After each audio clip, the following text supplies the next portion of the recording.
नमस्कार दोस्तों, आप सभी का एक बार फिर से स्वागत है हमारे चैनल दुर्गा भक्ति मार्ग में। आज मैं आप सभी को सुनाऊंगी गुप्त नवरात्रि के पहले दिन सुनी जाने वाली माँ काली की कथा और मंत्र। पौराणिक कथा के अनुसार रक्तबीज नाम का एक राक्षस था। उसे ब्रह्मा जी से वरदान प्राप्त था कि उसे स्त्री के अलावा और कोई नहीं मार सकता था। उसे यह भी वरदान प्राप्त था कि उसके खून की एक बूंद अगर तेजाब पर गिर जाए तो एक और उसी की तरह रक्त बीज पैदा हो जाएगा।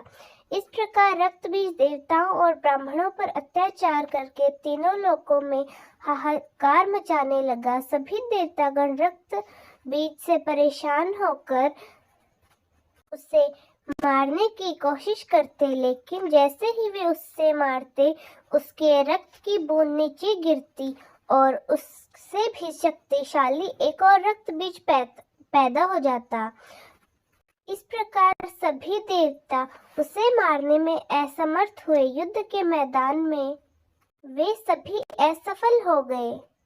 इससे युद्ध के मैदान में हजारों लाखों रक्त बीज पैदा हो गए। इस प्रकार सभी देवता परेशान होकर भोलेनाथ के पास मदद मांगने के लिए गए। तब उस समय भगवान भोलेनाथ गहरे ध्यान में थे, वे तपस्या में लीन थे। तब सभी देवताओं ने मदद के लिए माँ पार्वती से प्रार्थना की। तब माँ पार्वती ने देवताओं की मदद के लिए महाकाली का रूप धारण कर लिया। माँ काली के इस रूप को देखकर देवता भी डरने लगे। माँ काली का रंग अत्यंत काला और उनकी जीभ ऐसी लग रही थी मानो खून की प्यासी हर तरफ लटकती हुई दिखाई पड़ रही हो। माँ काली ने अपने गले में नरमुंडे की माला पहन रखी थी और मुंह में ऐसा लग रहा था मानो ज्वाला निकल रही हो। अपने इस भयंकर स्वरूप में जब माँ काली रक्त बीज से युद्ध करने गई और अपने खंजर से उस पर प्रहार करती, तब रक्त बीज के शरीर से निकलने वाले हर बूंद से एक और नया रक्त बीज और अधिक शक्तिशाली रक्त बीज पैदा हो जाता। इस प्रकार युद्ध करते करते जब बहुत देर हो गई, तब माँ काली ने अपनी जीभ का आकार बढ़ा लिया और जैसे ही रक्त बीज का रक्त गिरता, तब जमीन पर गिरने से पहले ही वे अपनी जीभ पर उस रक्त को ले लेती और फिर युद्ध के मैदान में माँ काली रक्त बीज पर प्रहार करते हुए उसका रक्त पी रही थी, जिसकी वजह से रक्त बीज की शक्ति कमजोर पड़ती जा रही थी।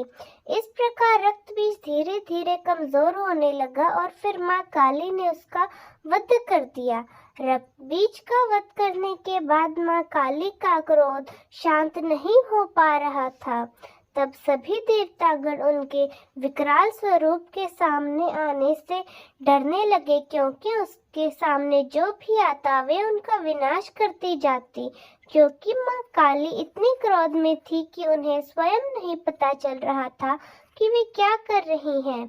माँ काली के इस डरावने और भयंकर स्वरूप को देखकर अब सभी देवतागण परेशान हो गए और माँ काली का गुस्सा कैसे शांत किया जाए। तब सभी देवता मिलकर महादेव के पास गए और उनसे प्रार्थना की, हे महादेव, कृपा कर कोई ऐसा उपाय बताइए जिससे हम माँ काली का गुस्सा शांत कर सकें।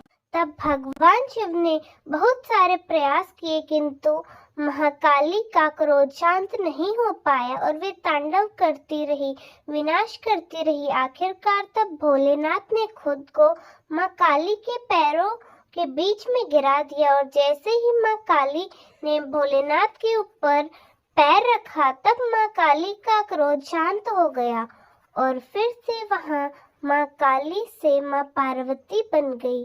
इस प्रकार सभी देवतागण मिलकर भोलेनाथ, माँ पार्वती और माँ काली के स्वरूप की जय जयकार करने लगे। इस तरह गुप्त नवरात्रि के पहले दिन जो भी भक्त माँ काली की इस कथा को सुनता है, माँ काली उनके सभी दुख हर लेती है। अब बात करते हैं मंत्रों की।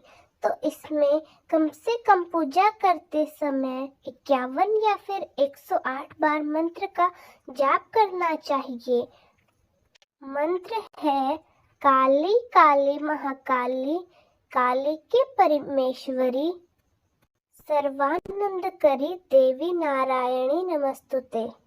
इस प्रकार गुप्त नवरात्रि के पहले दिन मां काली की पूजा करने के बाद जितनी भी देर के लिए संभव हो इस मंत्र का जाप करने से मनोकामना की पूर्ति के लिए प्रार्थना जरूर करनी चाहिए। मां काली सभी भक्तों की मनोकामनाएं पूर्ण करती हैं।